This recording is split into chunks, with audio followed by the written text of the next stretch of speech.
كان يا مكان حدوتة مش من زمان بتحصل كل يوم وبيعيشها ولاد وبنات في كل مكان. في يوم من الأيام كانت نور قاعدة على الكرسي قدام طبق جميل ومفيد فيه رز وخضار وفراخ. ماما قالت بابتسامة: يلا يا نور اتغدي عشان نلعب بعد كده. نور بصت للطبق وقالت بصوت زهقان: هو الطبق ده مش بيخلص؟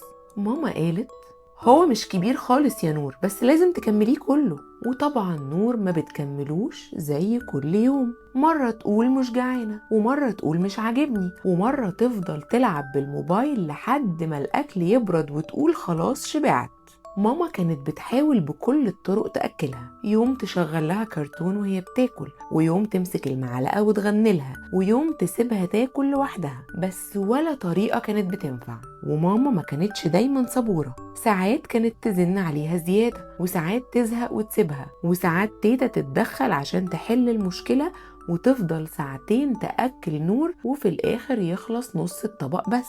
وفي يوم كانت نور قاعدة كالعادة قدامها طبق فيه خضار ورز وكفتة، بس هي مش باصة للطبق خالص ومركزة في الموبايل، بتضحك وتلعب وتمثل انها مش سامعة ماما وهي بتقول: يا نور لو سمحتي اقفلي الموبايل شوية وكلي. نور قالت بسرعة من غير ما تبص: حاضر حاضر، كمان دقيقة بس يا ماما. لكن الدقيقة بقت 10، والعشرة بقوا نص ساعة، وفي الآخر ماما خدت الموبايل. نور زعلت وقالت: انا مش جعانة. ماما استغربت وقالت لها: ازاي يا نور مش جعانة؟ انتي ما كلتيش من حوالي 6 ساعات، مش ده الاكل اللي انتي كنتي عايزاه وانا عملته مخصوص عشانك. مش عايزة دلوقتي، خلاص مش بحبه. ورغم ان ماما كانت متضايقة ردت بهدوء وقالت لها: يا نور مش دايما هنلاقي اكل على مزاجنا، وجسمنا محتاج ياكل عشان يكبر، وبطننا دي مش لعبة، كل ما نجوع وما ناكلش جسمنا هيتعب من غير ما نحس. نور قالت لها: بس انا مش بحب الاكل ده. ماما قربت من نور ومسكت ايديها وقالت: طب انتي عارفة بناكل ليه؟ يعني عارفة الاكل بيروح فين بعد ما نبلعه؟ نور قالت: بيروح لبطننا.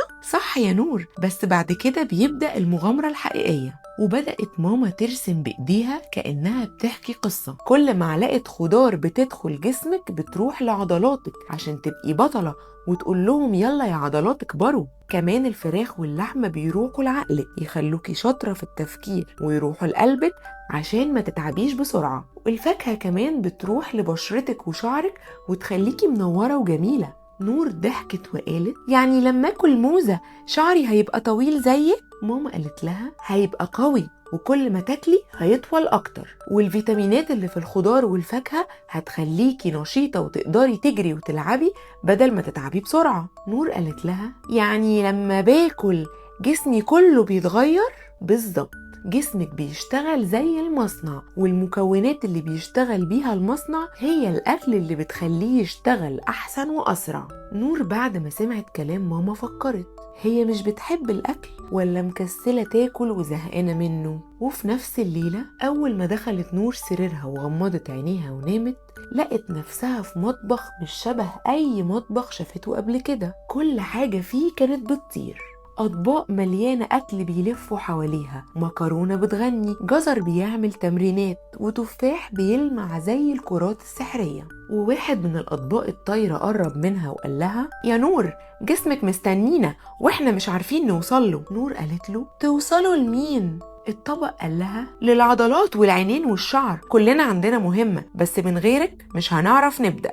نور بصت حواليها وقالت: طب وانا اقدر اساعدكم ازاي؟ طبق الخضار قال لها بحماس: بس افتحي بقك واحنا هنعمل الباقي. نور قالت له: انا موافقة. وضحكت نور ومدت ايديها تمسك الاكل، بس فجأة كل حاجة اختفت، وصحيت من النوم وحست انها جعانة قوي عشان امبارح ما كلتش خالص بعد الغدا. قامت جريت على ماما في المطبخ وقالت: يا ماما انا جعانة جدا، ممكن اكل؟ ماما اتفاجئت وفرحت جدا وجابت لها طبق صغير وقالت لها: اكل معاكي يا نور؟ نور قالت: ايوه بس انا اللي هبدأ. ومع كل معلقة كانت نور بتحس انها بتدي جسمها مفاجأة حلوة زي اللي شافتها في الحلم. كانت بتتخيل ان الجزر بيجري لعينيها عشان يقويها، والفراخ بتبني عضلات رجلها، والفاكهة بتخلي شعرها يلمع زي الأميرة. ومن ساعتها الأكل ما بقاش خناقة بين ماما ونور، صحيح نور مش كل يوم كانت بتاكل كل حاجة ماما بتحطها، بس برضو ما بقتش ترفض على طول. ماما كمان بقت أهدى،